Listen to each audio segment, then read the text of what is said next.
Qu'est-ce que c'est que le jeûne intermittent? Concrètement, si on reprend notre analogie tout à l'heure. Eh bien, le jeûne intermittent, quand on choisit de démarrer sa journée en ne mangeant pas, on choisit de commencer sa journée en empruntant de l'énergie. C'est-à-dire que le matin, on se réveille, on a le choix entre se connecter au réseau général, manger, ou on a le choix entre commencer sa journée sur le groupe électrogène. Quand on fait le jeûne intermittent, on choisit de commencer sa journée sur le groupe électrogène. Je n'ai pas dit que c'était bien ou c'était mal, j'ai juste dit que c'est la réalité. Il faut savoir que cette énergie qu'on emprunte le matin, donc on se rappelle le schéma qu'on a vu. Donc le matin, on se réveille, ok, sécrétion d'hormones de stress.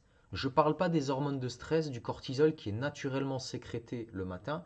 Je parle des hormones de stress additionnelles qui vont venir du fait que nous ne mangeons pas. Le matin, on se réveille, hop, on commence à puiser dans toutes ces réserves de micronutriments et de macronutriments. C'est concrètement ce qui se passe quand on fait le jeûne intermittent. Maintenant, ce qu'il faut comprendre, c'est que une personne qui a une excellente vitalité, elle peut se permettre de commencer sa journée en tapant dans ses réserves. Mais une personne qui a déjà des troubles chroniques, qui a déjà des problèmes de digestion, donc qui n'assimile pas bien sa nourriture, qui est fatiguée, qui a des problèmes de peau, etc., c'est une personne qui est déjà carencée. Oui, rappelons-nous, il n'y a que deux choses qui causent tous les déséquilibres de santé, c'est la carence et la toxémie. Donc une personne qui a des troubles chroniques est par définition des lois du vivant carencée. Donc une personne qui a des troubles chroniques, elle commence sa journée, elle est déjà carencée.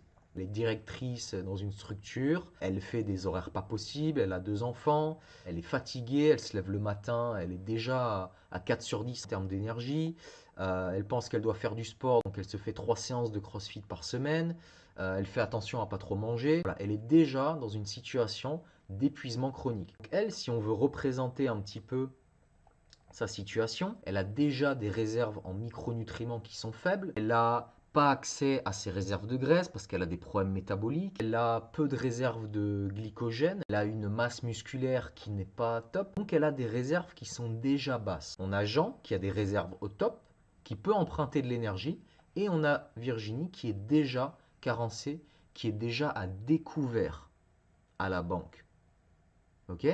Et là où ça devient vraiment vicieux le jeûne intermittent, c'est que regardez bien, le plus gros piège est ici.